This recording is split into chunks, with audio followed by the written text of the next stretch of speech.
سورہ فاتحہ. فون بند کر رہا ہے، باہر کیوں کرنا تھا؟ مجھے فون آ گیا کی کرے گا؟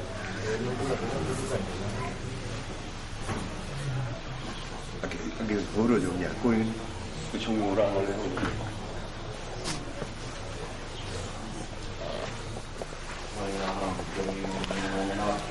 پوری فرما. اس مقدس ذکر کے سب کے وسیلے سے جو بیمار ہیں مومنین، ہم سب کے جتنے بزرگواران عزیزان بیمار ہیں ہماری نیتوں کے ہیں، خالق آل محمد تو شافی و کافی ہے. اس ذکر کے وسیلے سے ہمارے ذاکر محترم جناب عابد صاحب کی اہلیت میلاد میں شفا اور ان کے ایک عزیز کے چچا زاد وہ بھی غریب ہیں، خالق آل محمد سید سجاد علیہ السلام کی بیماری کا صدقہ و شفا یا الہ العالمین. جس مومن صاحب اور رضینہ صاحب کی دعا میرے سفر مسلسل ہے، ان کو اپنی بارگاہ سے ان کی مرادیں شرعی پوری فرما، ان کی پوری فرما، ہم سب کے سیئات معاف فرما، کمرے بنی ہاشم کے دوپہر ہم سے رحم فرما.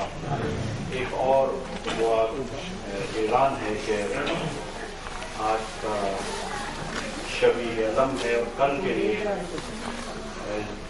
سرکار شہزادہ علی اصغر علیہ السلام شورے کی شبی برآمد ہوگی. بآواز بلند صلوات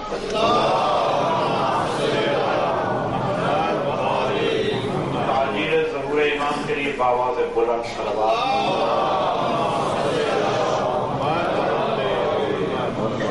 اعوذ باللہ من الشیطان الرجیم، بسم اللہ الرحمن الرحیم. الحمد للہ الذی جعل الحمد مفتاحا لذکرہ وسبیلا الی جنانہ.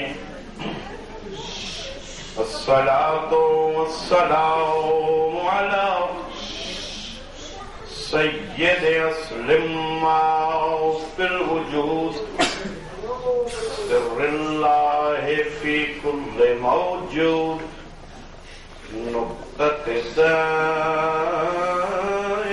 الوجود، صاحب لواء الحمد والمقام المحمود، مولانا ومولا الثقلين جد الحسن والحسين ابي القاسم محمد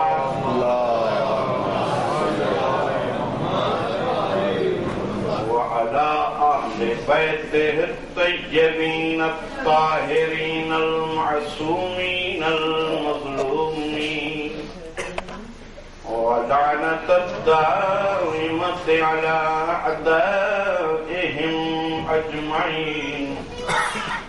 أما بعد فقد قال الله تبارك وتعالى في محكم كتابه المجيد، بسم الله الرحمن الرحيم، إنما وليكم الله ورسوله والذين آمنوا الذين يقيمون الصلاة ويؤتون الزكاة وهم راكعون. صلوات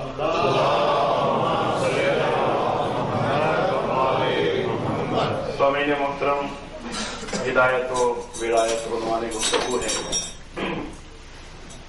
اور مسلسل سلسلہ گفتگو آپ کی خدمت میں پیش کر رہا ہوں.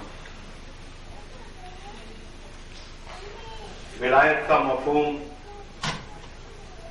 معرفت کے لیے اور کمال معرفت کے لیے مومن سے پوری زندگی کا سفر چاہتا ہے.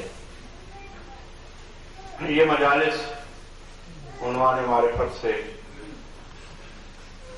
ایک درس حسینیت اور ایک مدرسہ اسلام کا مرکزی مقام رکھتی ہیں کہ جہاں سے مسلسل تجدید علوم آل محمد، تجدید فکر قرآن ہوتی رہتی ہے۔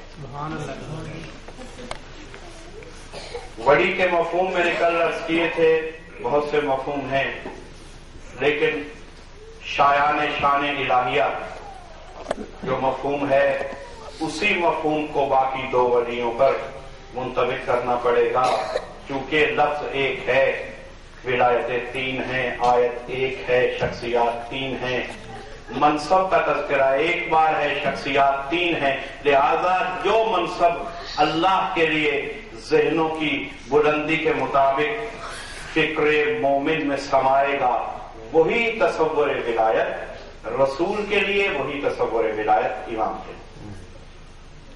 اور یہ کمال اور حسن ہے آیت کا کہ اللہ نے ہدایت کی گویا ایک تکون بنا دی ٹرائنگل کی صورت میں کہ سب سے بلند و بالا مرکزی مقام ولایت اللہ کا اپنا ہے، اور نیچے اس سے جو دو ولایتیں پھوٹ رہی ہیں، ایک رسالت کی ولایت، ایک امامت کی ولایت، اور دونوں کا انتباہ یونین جوائنٹ ہے ولایت الہیہ پر، اور نیچے مخلوق ہے۔ تو اگر آپ اس کو ایک تجریدی صورت میں یا تصویری صورت میں لانا چاہیں تو یہ تکون بنتی ہے ولایت کی، اور اللہ نے خود ولی ہوتے ہوئے دو اور ولی بنائے کیوں؟ بھئی اللہ تو کافی ہے، جب اللہ خود صاحب منصب ہے، نہ وہ کسی کی مدد کا محتاج، نہ اس کی قدرت میں کوئی کمی، تو پھر اس نے اپنے نظام حکومت میں دو اور ولایتیں کیوں رکھی اپنے ساتھ؟ سوال ذہنوں میں پیدا ہو سکتا ہے۔ صلوات پڑھیے محمد۔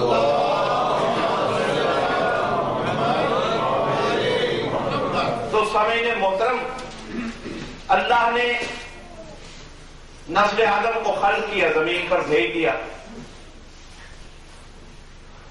اور پھر یہ چاہا کہ اس مخلوق سے، نسل انسانی سے میرا رابطہ رہے، لیکن اس کے اپنے اوصاف ایسے ہیں کہ نہ وہ جسم و جسمانیت رکھتا ہے، نہ اسے چھوا جا سکتا ہے، نہ دیکھا جا سکتا ہے، نہ وہ مس ہوتا ہے، نہ دیکھنے میں آئے، نہ سننے میں آئے، ہمارے حواس سے بالا ہے اس کی ذات، نہ وہ کسی مکان خاص میں سمائے کہ فلاں مکان میں وہ ہے، نہ وہ کسی خاص زمانے میں محدود ہے، لا مکان ہے، لا زمان ہے، بے جسم ہے، وجود کی علتوں سے مبرہ ہے، لیکن اس کے برعکس جس مخلوق سے وہ رابطہ رکھنا چاہتا ہے اس مخلوق کے سارے اوصاف اس کے اوصاف کے الٹ ہیں، یعنی وہ بے جسم ہے تو مخلوق محتاج جسم ہے، وہ لا مکان ہے تو مخلوق مکان کی محتاج ہے، وہ لا زمان ہے، مخلوق کو کوئی زمانہ، کچھ وقت چاہیے، کسی زمانے میں موجود ہوگی، وہ لم یلد ولم یولد ہے، ولم یکن لہ کفوا احد ہے، مخلوق لم یلد ولم یولد نہیں ہے، تو سارے اوصاف اس کے اور مخلوق کے آپس میں متضاد ہیں، اپوزٹ، لیکن اب اس کی مشیت یہ ہے کہ میں اس متضاد اوصاف والی مخلوق سے ہر وقت رابطہ بھی رکھوں۔ تو اب رابطہ رکھے تو کیسے رکھے؟ بھئی دیکھیے، جب دو چیزوں میں کوئی مطابقت ہی نہیں، دو ہستیوں میں، دو اینٹیٹیز میں کوئی مطابقت نہیں، آپس میں رابطہ کیسے ہو، کوئی وصف ملتا ہو؟ بھئی دیکھیے، جنات اور انسان کا حالانکہ مخلوق ہیں، رابطہ ممکن نہیں، کیونکہ وہ ناری ہیں، یہ خاکی ہیں، ان کی حیت مختلف ہے، ہماری حیت مختلف ہے، ان کی عادات مختلف ہیں، ہماری عادات مختلف ہیں، حتیٰ کہ جہاں انسانوں کے اندر اتنی اقسام ہیں انسانوں کی کہ زبان کا فاصلہ آ جائے، افکار کا فاصلہ آ جائے، عقائد کا فاصلہ آ جائے تو رابطے کمزور ہونے شروع ہو جاتے ہیں۔ تو دیکھیے رابطے کے لیے ضروری چیز کیا ہے کہ اوصاف اور نشانیاں ملیں، تب کسی کا کسی سے رابطہ ہو سکتا ہے۔ اب اس کا رابطہ مخلوق سے کیسے ہو؟ وہ بالکل الگ اوصاف کا مالک، مخلوق کے اوصاف الگ۔ تو بھائی دیکھیے سوچنے کی بات ہے کہ اگر مخلوق یعنی اگر ہم یہ سوچیں کہ اللہ قادر مطلق ہے، سب کچھ کر سکتا ہے، یقیناً کر سکتا ہے، لیکن اگر وہ ہم تک آ جائے تو ہم نہ رہیں، یعنی اگر وہ ہم تک آ جائے تو اس منزل پہ یہ کہنے دیجئے کہ وہ خدا نہ رہے کہ جو آ گیا کسی کے سامنے، سما گیا کہیں، اللہ نہ رہا۔ اس کی وحدانیت کے اوصاف میں یہ ہے نہیں کہ سامنے آئے، محدود ہو، کسی زمانے میں آئے، کسی شکل میں آئے، تو وہ آ جائے ہم تک تو وہ نہیں رہتا، اور ہم اس تک چلے جائیں تو ہم نہیں رہتے۔ تو اب رابطہ کیسے ہو؟ اب سوچنا پڑے گا کہ رابطے کے لیے اسے یقیناً، دیکھیے ہم یہ سمجھتے ہیں کہ اور موضوع بحث ہوتا ہے کہ اس تک پہنچنے کے لیے کوئی وسیلہ تلاش کرو، اور رابطے کے لیے جو چیز دو چیزوں کو ملائے اس چیز کو وسیلہ کہتے ہیں۔ اب یہ تسبیح ہے، یہ دھاگا ان 34 دانوں کو آپس میں ملا رہا ہے، تو یہ دھاگا وسیلہ ہے ان دانوں کو تسبیح بنانے کا، اور اگر یہ دھاگا نکل جائے تو یہ دانے بکھر کے رہ جائیں۔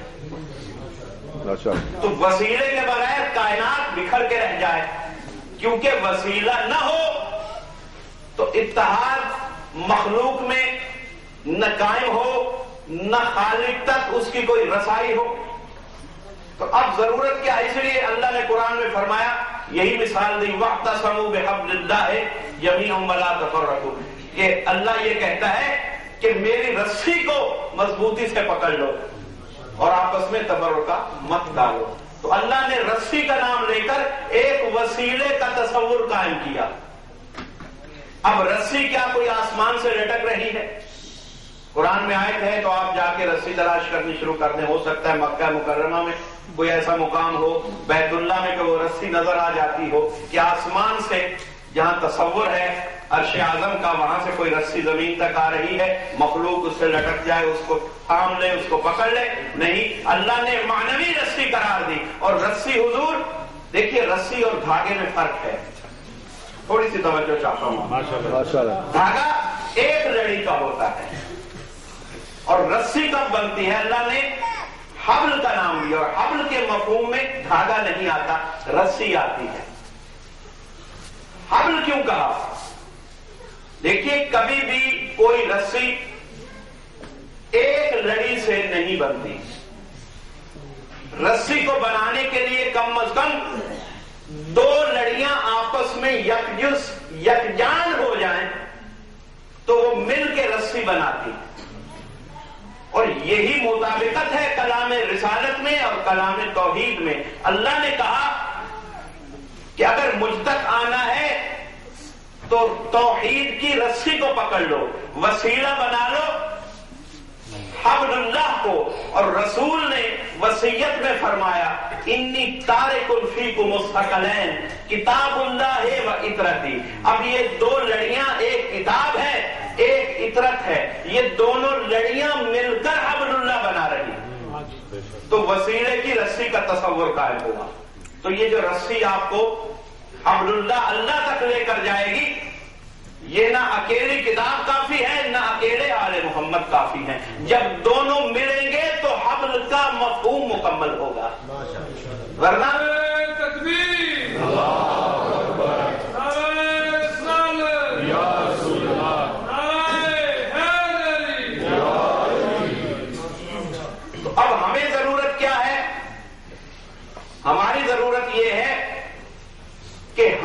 تک اس کے احکام پہنچتے رہیں. ہماری ضرورت ہے کہ ہمیں ہدایت ملے اور اس کی ضرورت کیا ہے کہ وہ ہدایت پہنچاتا رہے. تو لفظ ضرورت اس کے لیے شایان شان نہیں، وہ محتاج نہیں، مجبور نہیں، لیکن اس نے اپنی مرضی سے اپنے اوپر واجب کیا کہ میں مخلوق کو ہدایت دوں. تو اس لیے لفظ ضرورت استعمال کر رہا ہوں کہ اس کی مشیت میں شامل ہے یہ ضرورت. تو اس نے اپنے اوپر یہ واجب کیا. اس کی ضرورت کیا ہے کہ اس کا پیغام ہم تک آئے. ہماری ضرورت کیا ہے کہ ہم جو کچھ کریں، دعا ہے، ندا ہے، ایمان ہے، عقیدہ ہے، التجا ہے، جو کچھ ہے ہمارے پاس، آہ ہے، مراد ہے، یہ اس تک پہنچے. اب ہماری بات اس تک نہیں جا سکتی کیونکہ ہم ڈفرینٹ اینٹی ہیں، وہ مختلف ہے ہم سے، تو وہ ہم سے رابطہ نہیں کر سکتا. اب اس کی ضرورت ہے کہ وہ پہنچے، ہماری ضرورت ہے کہ ہم پہنچیں اس تک. تو پتہ چلا کہ وسیلے کے محتاج صرف ہم ہی نہیں، اللہ کو بھی وسیلے کی ضرورت ہے. اللہ کو بھی اس کے نظام کے مطابق، اس کی رضا کے مطابق، اس کے اپنے امر کے مطابق ایک وسیلے کی ضرورت ہے. تو اب جب اللہ کو وسیلے کی ضرورت ہے تو پھر اب یہاں فیصلہ ہو جانا چاہیے. مسلمانوں نے چاہا کہ ہم وسیلہ اپنی مرضی سے بنائیں. تو پہلے یہ دیکھ لیں کہ اللہ میں اور مخلوق میں زیادہ قدرت اور زیادہ قادر کون ہے، زیادہ صاحب قدرت کون ہے، زیادہ صاحب اختیار کون ہے. دو ہے نا، ایک اللہ ہے، ایک مخلوق ہے. اب جس کے پاس اختیار ہے، پہلا رائٹ اس کا ہے کہ وہ انتخاب کرے کہ وسیلہ کون ہوگا. بھئی اسے بھی تو ضرورت ہے نا وسیلے کی. تو جس وسیلے کی اسے ضرورت ہے، کم از کم اس کو تو اتنا اختیار دے دو کہ اپنا وسیلہ اپنی مرضی سے بنائے. تو اگر اس کی سچی مخلوق ہو تم، اگر اس کے اطاعت گزار بندے ہو، اس کی توحید پہ ایمان رکھتے ہو، اس کے فرامین سے محبت کرتے ہو، تو پھر خود وسیلہ کیوں تلاش کرتے ہو؟ جس کو وہ اپنے لیے وسیلہ اختیار کرے، تم بھی اسی کو وسیلہ اختیار کرو. اور وسیلے کی شان یہ ہوگی کہ ایک رخ سے وہ ہم جیسا ہوگا، دوسرے رخ سے اس جیسا ہوگا. جس نے اس طرف سے صرف دیکھا، جس کی نگاہ صرف اتنی تھی کہ اپنی طرف سے دیکھا، اس نے سمجھا کہ وسیلہ بشر ہے. اور یہ نصیری تھا کہ اس نے اپنی طرف سے نہیں دیکھا، اس نے صرف اس طرف سے دیکھا. اس نے سمجھا کہ خدا ہے. اب نہ نصیری حق پر ہے، نہ بشر سمجھنے والا حق ہے. حق پر وہ ہے کہ جو یہ سمجھے کہ یہ ہمارے رخ سے بشریت رکھتے ہیں اور اس رخ سے نورانیت اور رحمانیت کے مالک ہیں. یہ ہے تکبیر، نعرہ رسالت، نعرہ حیدری، نعرہ صلوات.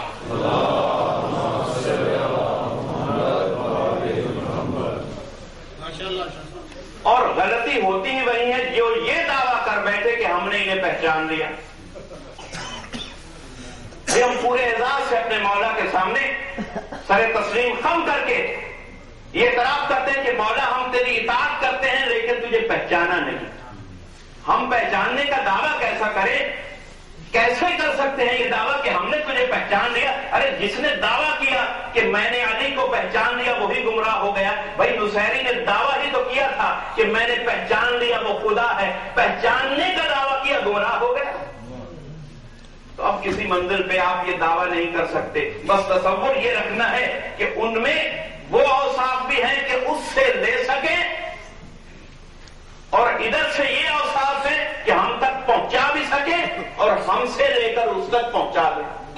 تو اس میں وسیلہ میں دونوں طرف کے رخ ہوں گے، رحمانی بھی ہوگا، نورانی بھی ہوگا اور اس میں بشریت بھی ہوگی. صلوات پڑھ لیجیے.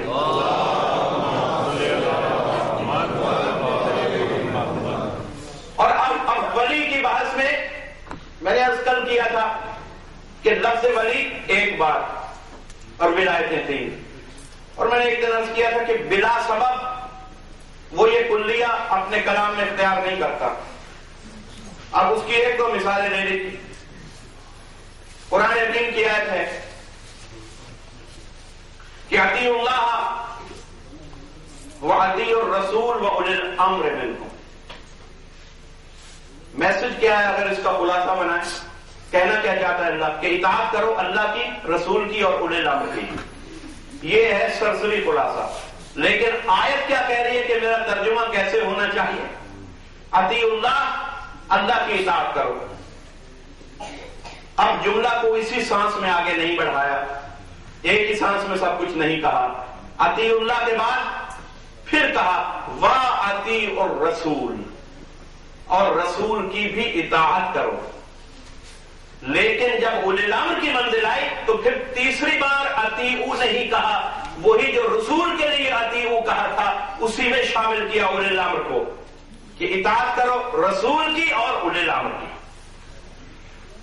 تو اب سوچنے کا مرحلہ یہی ہے، اور میں پہلے عرض کر چکا ہوں کہ قرآن کے پاس اتنا وقت نہیں ہے، اس کے کام زیادہ ہے، وقت تھوڑا ہے. کہنا بہت کچھ ہے، الفاظ تھوڑے استعمال کرنا چاہتا ہے.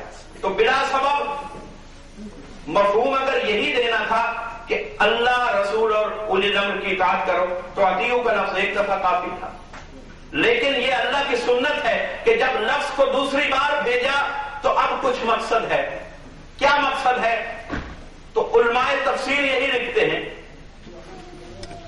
کہ اپنے لیے اطیعوا کا لفظ الگ رکھا اور رسول اور اولی الامر کے لیے، اولی الامر اور رسول کے لیے اطیعوا کا لفظ الگ رکھا. کیوں؟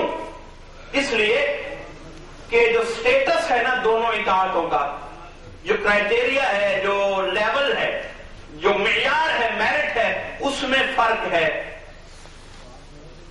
اللہ کی اطاعت مطلقہ ہے، بطور معبود ہے، اور یقیناً وہ محمد و آل محمد کا بھی معبود ہے، ہمارا بھی معبود ہے. تو اللہ نے اپنی اطاعت کو درجہ معبودیت پہ متعارف کرایا کہ میں ایسا صاحب لائق اطاعت ہوں، میں ایسا اطاعت کے لائق ہوں کہ میرے لیے لفظ اطاعت میرے معیار کے مطابق الگ سے آئے گا. یہاں اطاعت میں اللہ کو یہ پسند آیا، ابھی اس کی رضا ہے کہاں کیا پسند کرے. اطاعت میں جب اس نے بات کی تو اس آیت میں اس نے اپنی اطاعت کو بطور معبود، بطور خالق الگ رکھا، اور رسول اور اولی الامر کی اطاعت کو ایک لفظ اطاعت کے ماتحت ذکر کیا کہ اولی الامر اور رسول میری مخلوق ہیں، میرے عبد ہیں، تو ان کی اطاعت میرے عبد کے طور پر ہوگی، میرے بندوں کے طور پر ہوگی. میری اطاعت معبود برحق کے طور پہ ہوگی. تو یہاں سٹیٹس میں فرق ہے، یہ مخلوق ہے محمد و آل محمد، اور وہ خالق ہے، اس لیے اپنے لیے خالق نے لفظ الگ رکھ لیا یہاں. مگر کیا شان ہے منصب ولایت کی کہ وہی اللہ جو اطاعت کے حکم میں اپنا سٹیٹس جدا کر کے منوا رہا ہے، اور رسول کا اور اولی الامر کا سٹیٹس الگ لفظ سے پہچنوا رہا ہے. وہی اللہ جب منصب ولایت کی بات کرتا ہے تو اب یہ چاہتا ہے کہ جس معانی میں مجھے ولی سمجھا جائے اسی معانی میں رسول کو ولی سمجھا جائے، اسی معانی میں علی کو ولی سمجھا جائے.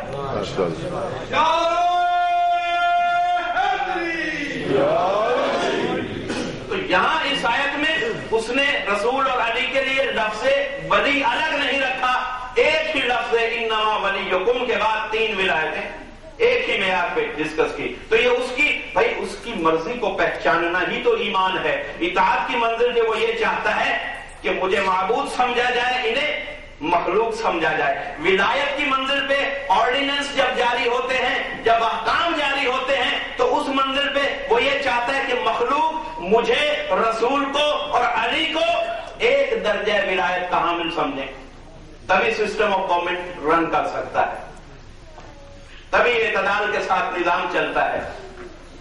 تو حضور یہ رضا الہی ہے، جہاں چاہے گا تعارف کہ الگ الگ کرے وہاں لفظ الگ استعمال کرتا ہے، اور جس وصف میں، جس کیٹیگری میں، جس خوبی میں، جس شان میں وہ رسول کو اور امام کو اپنے ساتھ برابر متعارف کرواتا ہے وہاں لفظ ایک استعمال کرتا ہے. تو اب بس آ جائیے، مجھے یاد آ رہی ہے سورہ توبہ کی ایک بہت خوبصورت آیت، صلوات پڑھ لیجیے.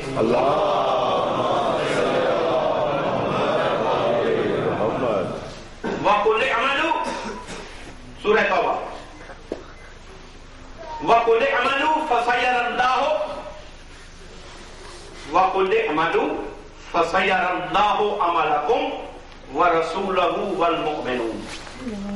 کیا ارشاد ہو کہ اے لوگو تم کام کرتے رہو، جو بھی کام تم کرو. قُلْ اعْمَلُوا تم اپنے اپنے کام کرتے رہو، لیکن یاد رکھو فَسَيَرَ اللَّهُ تمہیں دیکھ رہے ہیں.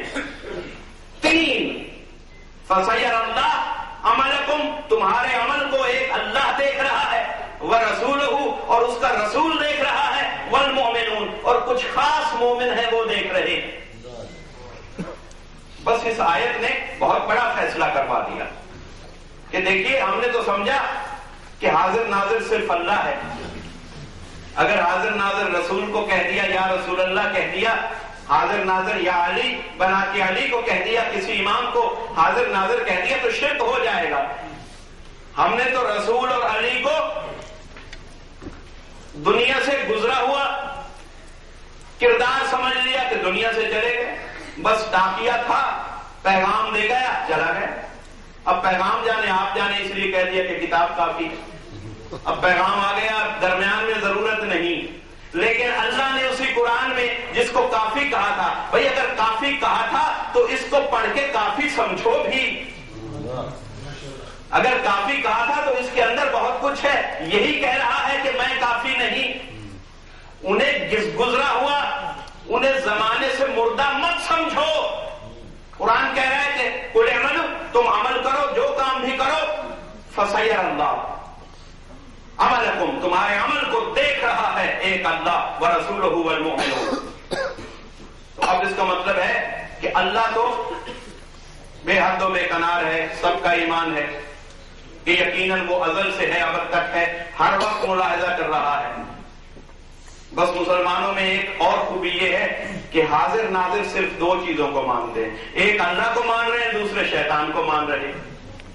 لیکن اہل ایمان کا جب یہ کہتے ہیں کہ نہیں، اللہ کے بعد اللہ کی ولایت میں ایک امام بھی حاضر و ناظر ہے، ایک رسول بھی حاضر و ناظر ہے، تو وہاں شک کے گرداب پڑنے لگتے ہیں کہ کہیں شرک نہ ہو جائے. بھائی اگر شیطان حاضر ناظر ہے تو شرک نہیں ہوتا، تو جب امام حق حاضر ناظر ہو جائے تو وہاں آپ شرک کے احتمال میں پڑ جائیں. تو یہ کمی ایمان کا اور کمی علم کا نتیجہ ہے، قلت علم کا نتیجہ ہے. حضور آپ یہ دیکھیے کہ اللہ نے اس آیت میں وہی طریقہ اختیار کیا. اطیع اللہ میں 2 لفظ تھے، سٹیٹس الگ الگ کر دیا. ولایت میں 1 لفظ تھا، سٹیٹس 1 رکھا. یہاں فَسَيَرَ اللَّهُ 1 دفعہ کہا. یرا دیکھنا، فَسَيَرَ اللَّهُ عربی میں دیکھنے کا عمل، تمہیں دیکھ رہا ہے، تمہارا مشاہدہ کر رہے ہیں. 3 اب لفظ یرا 1 رکھا، ہستیاں 3 بتائیں جو دیکھ رہی ہیں، تاکہ مسلمان کہیں یہ نہ سمجھے کہ میں اور اینگل سے دیکھ رہا ہوں، میں اور درجے پہ دیکھتا ہوں، رسول اور درجے پہ دیکھتا ہے اور مومنین خاص اور درجے پہ دیکھتے ہیں. تو اللہ نے تعارف 1 لفظ سے اسی لیے کرایا کہ جیسے ولایت میں یہ میرے ساتھ ہیں، اسی طرح دیکھنے میں، حاضر ناظر ہونے میں اے اہل ایمان یہ سمجھتے رہنا کہ جیسے اللہ ہمیں دیکھ رہا ہے اسی طرح ہمارا رسول ہمیں دیکھ رہا ہے، اسی طرح ہمارا امام ہمیں دیکھ رہا ہے.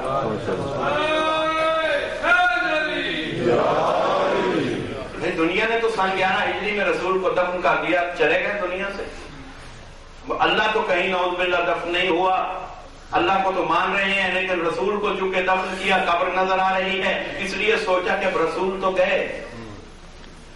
اور مومنین خاص ان کا تذکرہ بھی جب تفسیر میں آ جائے کہ یہ آل محمد ہیں تو فوراً تسلیم کریں گے کہ وہ بھی گئے. جب رسول گئے تو پھر آل رسول کا کیا؟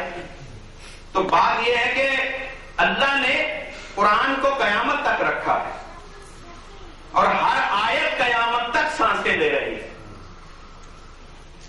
تو اگر اللہ نے ایک وقت محدود کی بات کرنی ہوتی تو کم از کم وقت کی تقسیم کے لیے ہی اپنا لفظ یرا الگ رکھ لیتا، رسول اور امام کا الگ رکھ لیتا تو ہم مانتے مفسروں کا یہ قول کہ دیکھیے اللہ نے تو ہمیشہ دیکھتے رہنا ہے اور امام اور رسول صرف زندگی میں دیکھتے ہیں، تو اس لیے ان کے لیے لفظ الگ الگ رکھا۔ تو اللہ نیتیں جانتا تھا آنے والے انسانوں کی، اس لیے لفظ یرا ایک رکھا کہ کبھی عقیدے میں شک نہ آئے، جیسے میں حاضر ناظر ویسے میرا رسول حاضر ناظر، ویسے امام برحق حاضر ناظر۔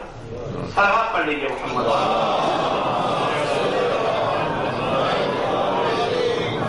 اور بس آپ کی زحمتیں تمام کر رہا ہوں، اور اس خوشی میں ذرا چہروں کو تازہ کر لیجیے، صلوات پڑھ لیجیے۔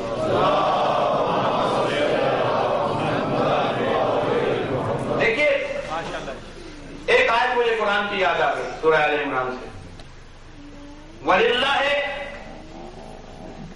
عَلَى النَّاسِ حِجُّ الْبَيْتِ، کہ اللہ نے اس گھر کا حج واجب کر دیا، کس پر؟ انسانوں پر۔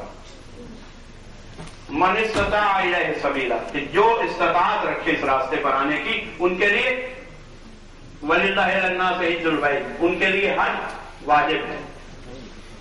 اچھا، یہ آیت میں نے اچانک مختلف زاویے سے ایک مختلف موضوع کی آیت پڑھی، لیکن منتشر ہونے کی ضرورت نہیں، ابھی آپ کو سم اپ کر کے اپنی فکر آپ تک پہنچانا چاہتا ہوں کہ اللہ نے فرمایا کہ میں نے اس گھر کا حج مسلمانوں پہ واجب کیا۔ تو کیا ایسا ممکن ہے کہ اللہ آیت کو تو قرآن میں قیامت تک رکھے اور حج قیامت تک واجب رہے، لیکن کعبے کو زمین سے اٹھا لے؟ کیا ایسا ممکن ہے؟ اگر ایسا ممکن نہیں کہ آیت اگر موجود ہے قیامت تک، تو جس چیز کے متعلق آیت ہے اس کا وجود بھی قیامت تک ضروری ہے۔ تو اگر آیت ہے تو کعبے کو بھی قیامت تک زمین پر رکھا ہے، تو یہ دلیل ہے کہ جب ذکر ہو کسی کیریکٹر کا اور وہ قرآن میں آئے تو اسے قیامت تک آیت کے ساتھ ساتھ زندہ رہنا ہے۔ تو جب آپ حج کی منزل پہ، بیت اللہ کی منزل پہ اس مفہوم کو سمجھ گئے، تو پھر اب سمجھ لیجئے کہ یہ کیسے ممکن ہے کہ قرآن میں انما ولیکم کی آیت تو قیامت تک رہے اور اس میں ایک ولی موجود رہے، دو زندہ ہی نہ رہے۔ نعرہ تکبیر، نعرہ تکبیر، نعرہ رسالت، نعرہ حیدری، ماشاءاللہ،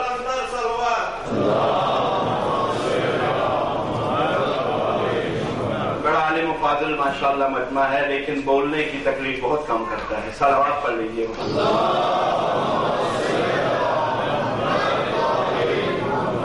تو حضور بات یہ ہے کہ یہ ہو ہی نہیں سکتا کہ ولایت کو قیامت تک آیت میں رکھے، قرآن میں آیت رہے اور دو ولی موجود ہی نہ رہے۔ تو پھر اب یہ کہیے کہ اب جیسے جیسے دو ولی کم از کم رسول اور اس کے بعد علی، جیسے جیسے وہ دنیا سے گئے اتنا اتنا حصہ آیت کا مردہ ہوتا چلا گیا۔ تو اب آیت میں تین حصے ہیں، ایک حصہ اللہ کا ہے، ایک رسول کا ہے، ایک امام کا ہے۔ تو اب رسول اور امام تو مسلمانوں نے سمجھا کہ زندہ نہیں رہے، تو اس کا مطلب ہے کہ جب آیت کے دو حصے دار دنیا سے چلے گئے، مردہ ہو گئے، اور ایک حصہ دار باقی ہے، تو دو حصے آیت بھی مردہ ہو گئی، ایک حصہ آیت زندہ ہے۔ تو ایسا قرآن کیسا کہ جس کا نصف سے زیادہ مردہ ہو جائے اور نصف زندہ رہے، ایسا قرآن وسیلہ ہدایت نہیں ہے۔ قرآن میں موت آ جائے، قرآن میں عیب آ جائے تو کتاب مجید ضامن ہدایت نہیں رہتی، تو ماننا پڑے گا۔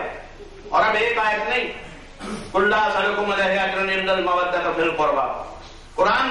قرآن قیامت تک آواز دے رہا ہے، اور آیت قیامت تک یہی کہہ رہی ہے کہ قربا سے محبت کرو، رسول کے اہل بیت سے محبت کرو۔ تو اب یہ کیسے ممکن ہے کہ آیت رہے قیامت تک اور اہل بیت کا ایک فرد بھی نہ ہو قیامت تک؟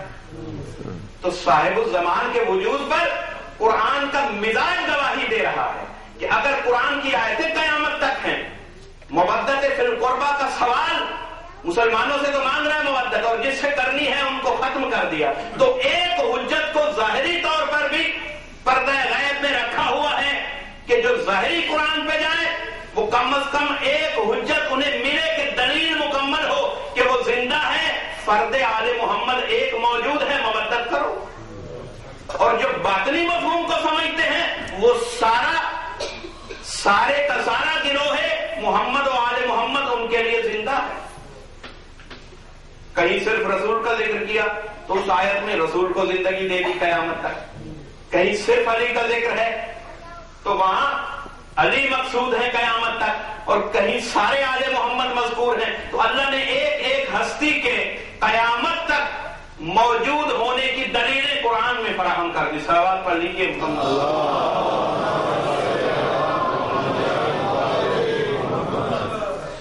اور علی پہ جتنا بڑا رتبہ ہوتا ہے اتنا بڑا امتحان ہوتا ہے. کسی شخصیت کا جتنا رتبہ ہوگا امتحان اتنا بلند ہوگا. اب علی کا یہ رتبہ ہے ولایت میں، اور حاضر ناظر بھی علی ہے، مشکل کشا بھی علی ہے، ولایت کا مالک ہے. اوصاف دیے تو مشکلات بھی تھیں، امتحان بھی رکھے، اور رسول کی زندگی بھر کی حفاظت علی کے سپرد تھی. بھائی جنگ احد میں جب سب بھاگے تھے تو جہاں ایک جملہ تھا کہ کیا میں آپ کو چھوڑ کے کافر ہو جاتا، تو میں نے پہلے بھی عرض کیا تھا رسول نے ٹوکا نہیں کہ ہیں یا علی یہ کیا کہہ رہے ہو اور سب کے سامنے کہہ رہے ہو. رسول نے نہیں روکا بلکہ تائید کی. تو اب جب رسول نے تائید کر دی، روکا نہیں ٹوکا نہیں، تو جملہ علی کا نہیں رہا، جملہ رسول کا بن گیا کہ جس نے چھوڑا وہ کافر ہوا. اور قرآن نے آیت بھیج کے اس کی تائید بھی فرمائی. قرآن بھی آ گیا، حدیث رسول بھی بنا دیا علی کے کلام کو تائید فرما کے، کیونکہ رسول کی سنت اور حدیث کی تعریف یہی ہے کہ یا خود فرمائے یا تائید فرما دے. تو وہ قول وہ فعل رسول کا فعل ہے.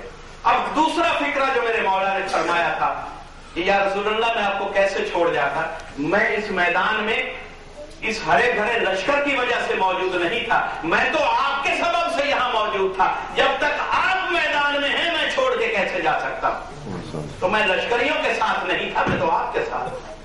تو علی نے نصرت کا حق ادا کیا، اور جیسے اللہ نے علی کو تیار کیا تھا رسول کی نصرت کے لیے، اسی طرح زندگی بھر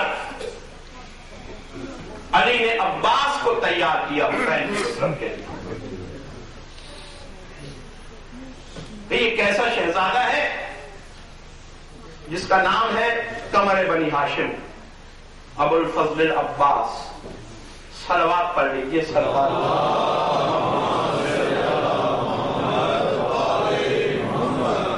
پھر صلوات پڑھ لیجیے آنے والے.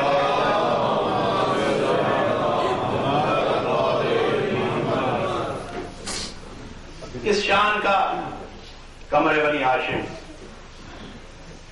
جو کردار رسول کے زمانے میں علی کا تھا وہ حسین کے زمانے میں عباس کے حصہ میں آیا. گویا حسین کے زمانے کا علی ہے، اور عباس کے زمانے کا محمد کون ہے؟ وہ حسین ہے. تو یہ سب کردار ایک دوسرے کی تمثیل ہے. کس حسن سے ان کے کردار کی کڑیاں آپس میں جڑی ہوئی ہیں. دیکھیے کہ شہزادی جناب ام البنین صلوات اللہ علیہا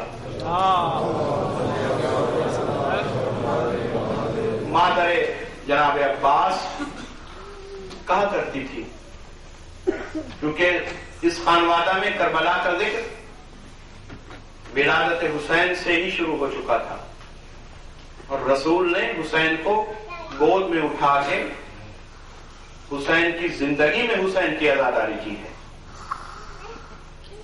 یہ سنت رسول ہے.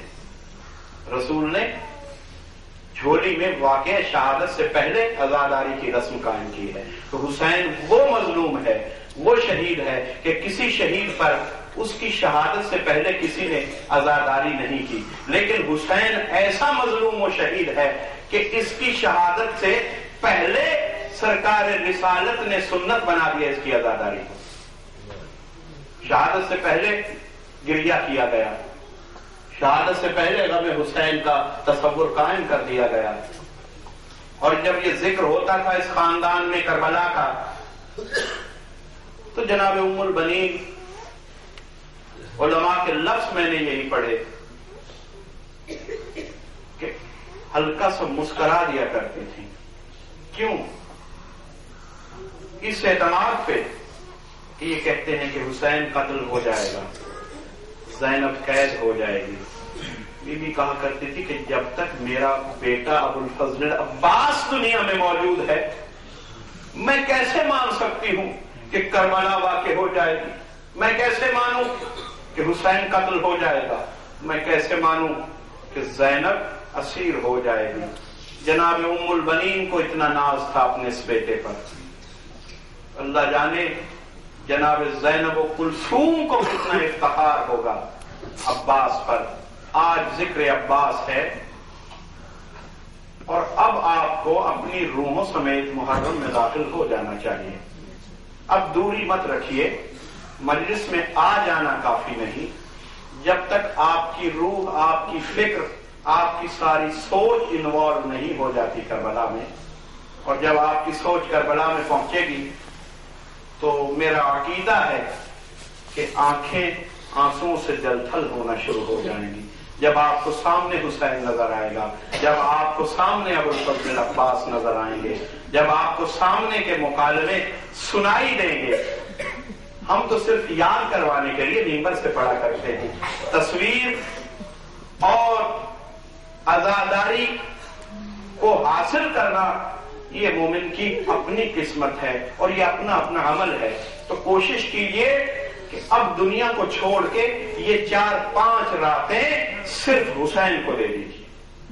یہاں جب آئیے تو انوالو ہو کے آئیے کربلا میں. جو الفاظ آپ سنیں عادتاً مت سنیں، انہیں جذب کریں، ان کے مفہوم پہ سوچیں، اس وقت کی طرف اپنے آپ کو لے جائیں جس وقت میں ایسا ہوا. تو حضور آنسو یقیناً ضمانت کے ساتھ عطا ہوں گے. صرف بیداری احساس کی ضرورت ہے. ماشاءاللہ آپ حاضر ہیں، بیدار ہیں، مجھ سے بہتر درجہ پہ عزاداری فرمانے والے ہیں. لیکن میں ممبر سے حق ادا کر رہا ہوں کہ ذہنوں کو تازہ کرتا جاؤں، ذہنوں کو غم حسین کی دعوت دیتا ہوا آگے بڑھوں. عزاداروں، یہ وہ شہزادہ کہ ماں کو ناز. بی بی ساری زندگی کیا کہتی ہے کہ میں کیسے مانوں کہ کربلا ہو جائے گی جب عباس موجود ہے. عباس کے ہوتے ہوئے کسی کی جرأت ہے ثانیہ حیدر کرار کے موجود ہوتے ہوئے کون خانوادہ عصمت پہ حملہ آور ہو سکتا ہے؟ تو یہ افتخار تھا، یہ مان تھا بی بی کو. اور یہی سبب ہے عزاداروں، جب 28 رجب کو میرے مولا نے مدینہ چھوڑا ہے نا، حسین کا قافلہ تیار ہو کے شہر کے باہر شجرۃ الوداع کے قریب پہنچ چکا ہے. یا پیچھے سے ایک ضعیفہ کی آواز سنائی دی، سیاہ چادر میں لپٹی ہوئی کوئی ضعیفہ خانہ بنی ہاشم سے نکلی ہے، آوازیں دے رہی ہے. امام متوجہ ہوئے، قافلہ کو روکا گیا، واپس لوٹے، دیکھا تو امام نے اپنی عبا اتار کے بی بی کے سر پہ ڈال دی. امام کہتے ہیں اما ام البنین آپ، ابھی تو ہم آپ سے ودا ہو کے آ رہے ہیں. بی بی کہتی ہے حسین تو امام وقت ہے لیکن ماں ہوتے ہوئے ایک تکلیف دے رہی ہوں. ماں ہوتے ہوئے میں نے یہ کوشش کی کہ تمہیں روکوں. مولا کہتے ہیں کہ حکم فرمائیے. بی بی کہتی ہے کہ مجھے کچھ ضروری کام عباس سے یاد آ گیا ہے، ذرا اپنی فوج کے سپہ سالار عباس سے کہو میرے سامنے آ جائے. امام نے سرکار وفا کو بلایا، ماں کے سامنے پیش کیا. بی بی کہتی ہے عباس اپنی بہن رقیہ کو بھی بلا لے. اور حسین سے کہا میرا مولا تھوڑی دیر اپنے قافلے سمیت یہیں رکے رہیے، مجھے اپنے بیٹے سے اور اپنی بیٹی رقیہ سے کچھ خاص کام ہے، مجھے تھوڑا سا وقت چاہیے، میں انہیں لے کر جا رہی ہوں. عباس آئے،